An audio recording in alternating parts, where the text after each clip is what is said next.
So in today's market, winning a bid on a home isn't about overpaying and offering the highest price. It boils down to who is giving the smartest terms. So always ask your agent and lender what's working right now and how are buyers getting their offer accepted, because the market conditions shift fast, so you want to stay updated on current norms. And also, don't go around and ask your friends and family for advice. You want to rely on professionals that are actually doing deals in today's market.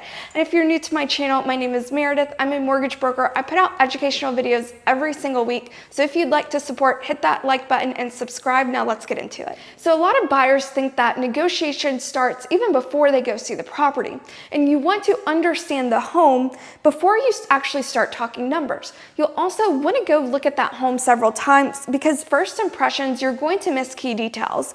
And also document everything. It's best when you go take photos, write pros and cons lists, look at the key features of the actual home itself. And you can't negotiate what you don't understand or have enough info on, so knowledge is really your leverage. So you always want to review all of the MLS data sheets. This is something your agent can give you.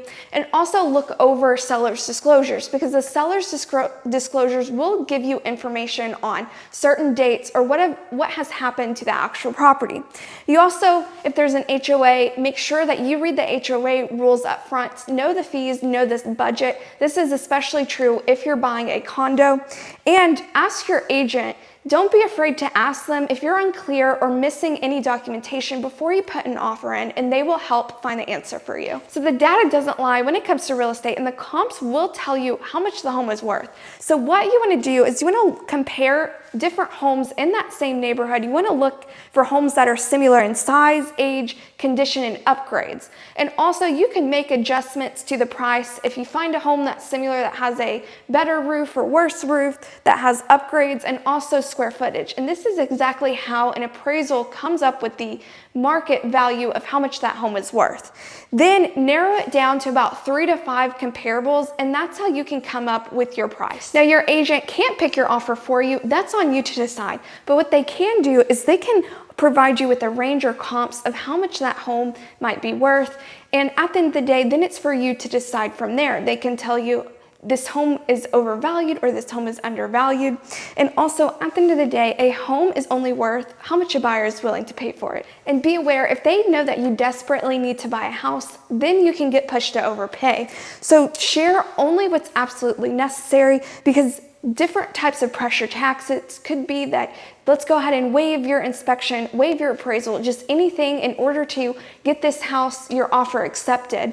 And if that gets exposed to the listing agent side, then make sure you find a new agent at that point. And if the seller hears, I love this house, then you lost your leverage. And you have to remember, during a showing, just assume that you're being recorded, because a lot of homes have security cameras and they also have mics within those cameras, even if you can't see it. And you want to avoid making any comments during the showing, any positive or any negative comments as well. Just make sure that any private talk, just keep it outside the home so you're not revealing any of your strategy as well. And the overall goal is to make the right offer that the seller can ignore. So when you add in price plus good terms plus trust, that's going to give you the winning formula. And what trust is just an assurance on the other side that makes them know that you're going to make it to the closing table, you're not going to back out, or your financing or something fall through. And also, if you include a flexibility and convenience, that's also going to give you a lot more leverage. So if you're flexible on the closing date, if they need to stay longer, or if they need to get it closed a lot faster, that will give you a lot more leverage. And also, you want to be fair and be strategic and show that you're the easiest buyer to work with at the end of the day. And then understand that sellers trade money for convenience, which is why a lot of times they'll accept a cash offer at a lot lower purchase price, because it's easy, it's fast, and they know that it will close. So look for ways to make your offer stand out and make their moves smoother. So if you have to offer a flexible closing date, if you have to waive a lot of contingencies, like, I don't know, appraisal or financing contingencies in your offer, that's another way to make it stand out. And also, solving their problems builds a lot more trust, and it can save you a lot more cash in order to get to the closing table. And finding common ground between you and the seller throughout the transaction is going to get you the keys to the home. So during this process, you always want to stay objective, informed, and emotionally steady, which is easier said than done.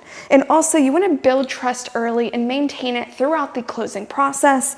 And the best deal, just understand the best deal isn't always about getting the lowest price on everything. It has to be a win-win situation. And if you're planning to buy a house in 2025 and 2026 and want my help, click on the link in the description, schedule a call, and I'll be in touch.